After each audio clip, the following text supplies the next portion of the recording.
Oi, gente, tudo bem? Hoje a gente vai dar continuidade ao assunto de atomística. Então, a gente já viu os modelos atômicos de Dalton, Thomson, de Rutherford. Hoje a gente vai estar vendo também o de Bohr, certo? Então, eu vou estar dando mais detalhes sobre o modelo de Bohr. Então, se inscreva no canal, deixe o seu like e ative o sininho para vocês receberem notificação de novos vídeos. Então, vamos lá. Atomística. O que fazem os elétrons no modelo de Rutherford? Então, como a gente já viu o modelo de Rutherford, mas a gente precisa estar relembrando para poder entrar no de Bohr. Então, ele é formado por um núcleo, e no núcleo tem prótons, que são partículas positivas, e os nêutrons, que são partículas neutras, sem carga. E na eletrosfera dos átomos na eletrosfera do átomo tem elétrons, que são partículas negativas e estão girando ao redor do núcleo. Por isso que esse modelo foi conhecido como modelo planetário ou do sistema solar. Só que assim, ele tinha alguns erros, algumas coisas que não estavam bem explicadas, como por exemplo, se o elétron estivesse parado, ele seria atraído pelo núcleo. Então, o elétron giraria ao redor do núcleo. Como ele gira ao redor do núcleo, perde energia e para.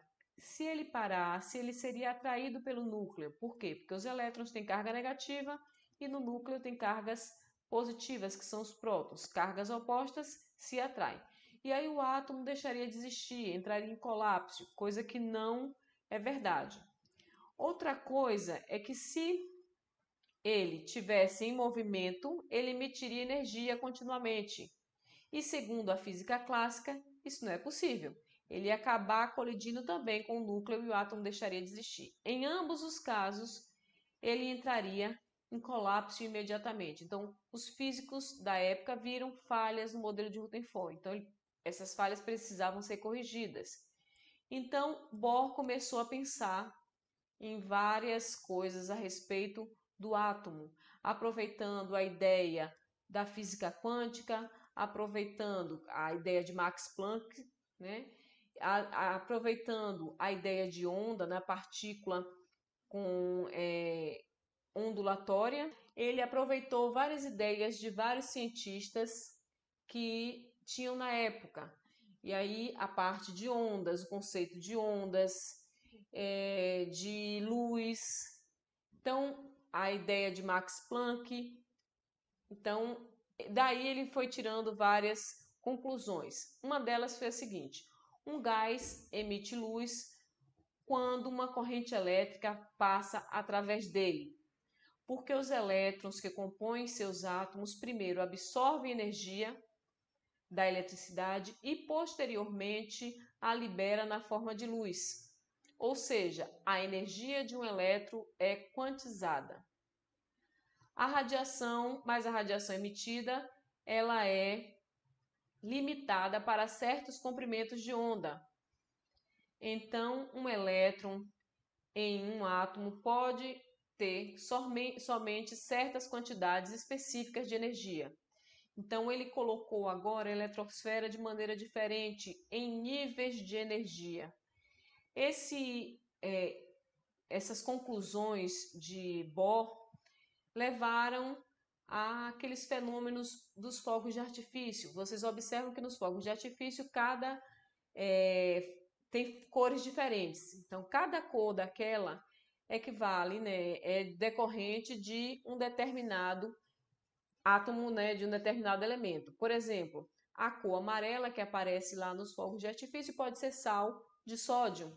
Por quê? Porque o sódio absorve energia na forma de calor, dos fogos de artifício, absorve essa energia, o elétron salta para uma camada mais externa, ao retornar, ele libera essa energia na forma de luz, luz amarela. Isso acontece com com átomos de outros elementos, e aí cada um vai estar liberando numa cor diferente.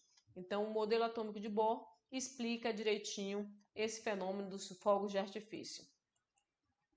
Então, aqui, foto de Bohr, descrevendo como seria a eletrosfera do átomo, com camadas, certo? Um átomo tem um conjunto de energias quantizadas ou níveis de energia ou camadas, disponíveis para os seus elétrons. Um elétron em um átomo pode ter um valor de energia, portanto, para cada nível tem uma quantidade máxima de elétrons ou população máxima de elétrons. E aí ele começou a estudar o espectro de emissão de átomos de hidrogênio, com técnicas mais avançadas. E aí Summerfield percebeu que as linhas espectrais elas não eram únicas, mas elas eram formadas por um conjunto de linhas próximas umas das outras. Isso ajudou a corrigir problemas que foram apresentados no modelo proposto por Bohr, certo? Então, para as linhas espectrais, órbitas, então Summerfield utilizou um número chamado de número quântico secundário ou azimutal, que aí são os subníveis de energia. A partir da ideia de Summerfield surgiram os subníveis. Bohr falou em níveis de energia e Summerfield com subníveis. Então, os subníveis são representados por letras minúsculas S, P, D e F. Cada um vai ter uma quantidade máxima de elétrons e esses G, H, I são teóricos só, não existem na prática. Não existem átomos descobertos que cheguem até esse subnível de energia, esses subníveis que estão aqui embaixo. Bom, então os níveis de energia ou camadas são representados por letras maiúsculas em ordem alfabética. K, L, M, N, O, P e Q. Aqui, de acordo, essa numeração vai de acordo com a proximidade que ele tem do núcleo. Como K é mais próxima do núcleo, então a camada K é a primeira, é a número 1, L2, 3 e assim vai, certo? Cada camada dessa vai ter uma quantidade de subníveis. Então, a primeira camada, o nível 1, vai ter um subnível, que é o S. O nível 2 vai ter dois subníveis, o S e o P. Nível 3 vai ter 3, SPD. Nível 4 vai ter 4, SPDF. Nível 5 teria 5, mas como eu disse a vocês, o G não tem átomos descobertos que cheguem até esse subnível, então a gente não trabalha com subnível G, certo? Então eu fiz um recorte aqui, tá? E aí o quinto nível vai ter 4, o sexto nível 3 e o sétimo nível 2. Bom, e aí Linus Pauling fez o diagrama, que é uma ordem crescente de energia. Então, esses elétrons podem ser distribuídos em determinados átomos em ordem crescente, seguindo esse diagrama.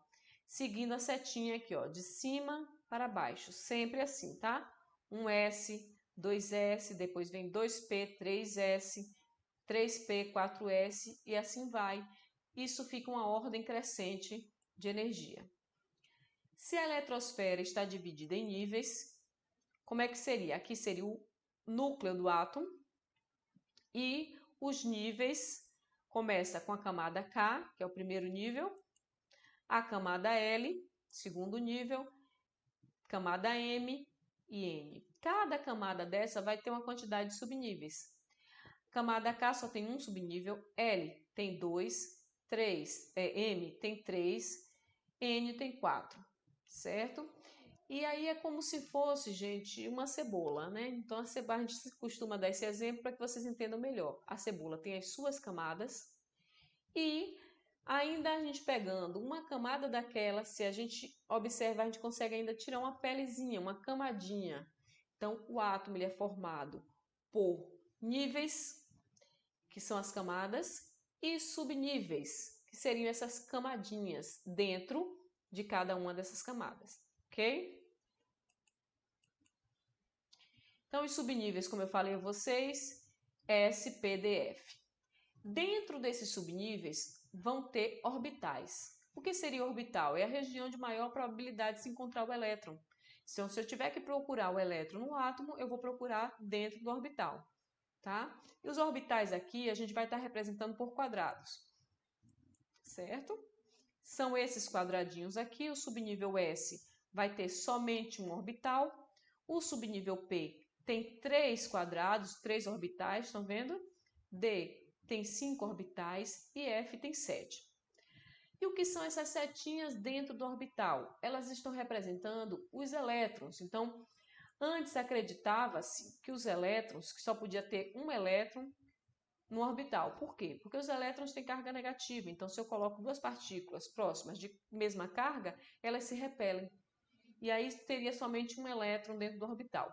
Mas, se os elétrons estiverem girando em sentidos opostos, como aparece aqui na figura, ó, se um elétron está girando nesse sentido e o outro no outro sentido, vai gerar uma força de atração, um campo magnético. Então, existe a força de repulsão das cargas iguais, mas existe também uma força de atração das cargas opostas. Então, é possível ter 2 elétrons no mesmo orbital, desde que eles estejam girando em sentidos opostos.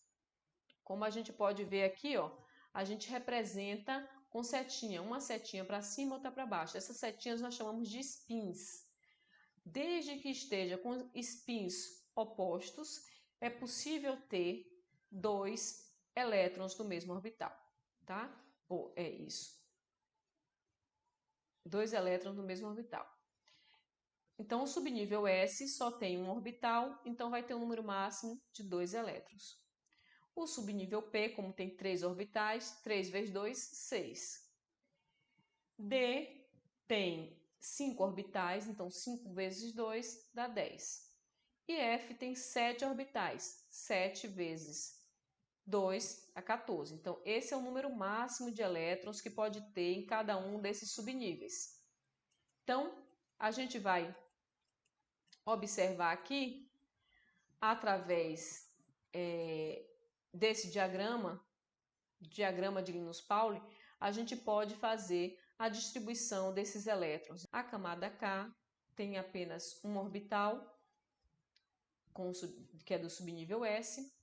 A camada L tem 2 orbitais, então vai ter 2 subníveis, o S e o P. Então vai ter esse referente ao orbital S e esses orbitais aqui referente ao subnível P. Esse referente ao subnível S e esse referente, esses orbitais referentes ao subnível P. Aqui a camada M, a gente vai encontrar subnível S, P e D. Então, esse orbital referente ao S, esses ao P e esses ao D. E assim vai. N tem S, P, D, F. Então, um orbital ao S, 3 ao P, 5 ao D e 7 ao F.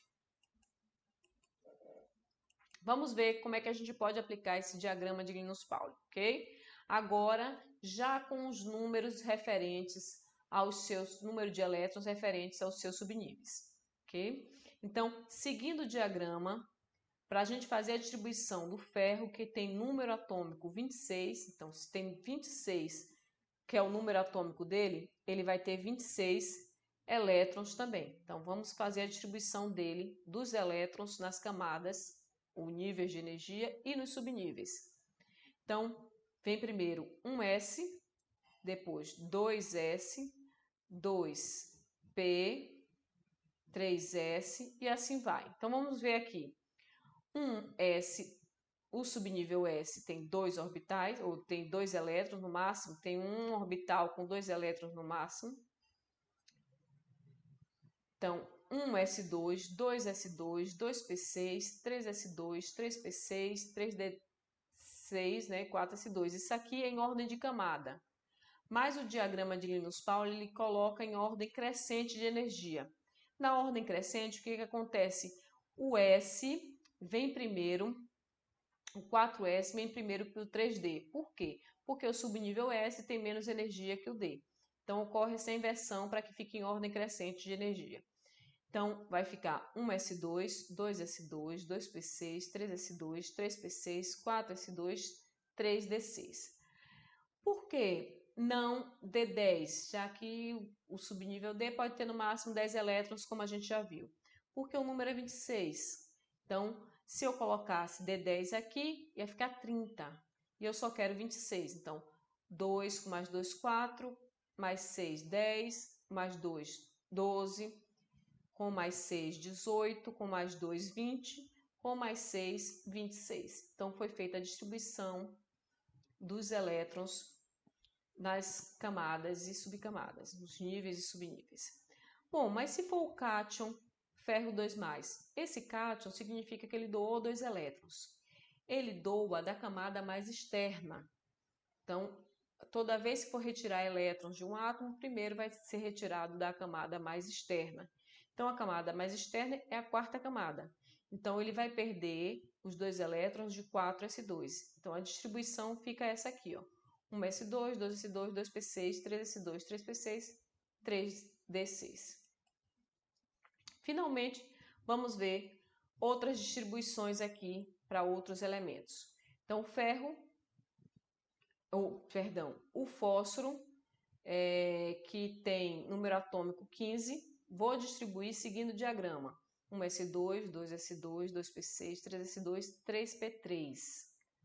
Por que não P6? Porque se eu colocasse P6 ia ficar 18, eu só quero 15. Então, 2 com mais 2, 4, mais 6, 10, 12 com mais 3, 15. Ok? Aqui do níquel. 1s2, 2s2, 2p6, 3s2, 3p6, 4s2, 3d7. E aí completa 27, ó. 2 mais 2, 4, mais 6, 10, 12, 18, 20, com mais 7, 27. E para colocar isso nos orbitais, a gente vai seguir a regra de Rand, tá? Então, aqui só são 3 elétrons. Então, eu vou colocar, semi-preencher cada um dos orbitais com as setinhas para cima, certo? Spins para cima, ok? Depois que eu semi-preencher todos para cima, é que eu volto colocando em sentidos opostos, tá? Então, são 7 elétrons. 1, 2, 3, 4, 5, 6, 7. Seguindo a regra para acrescentar esses elétrons nos orbitais. Gente, bons estudos e nós retornamos à próxima aula com atividades a respeito da distribuição eletrônica.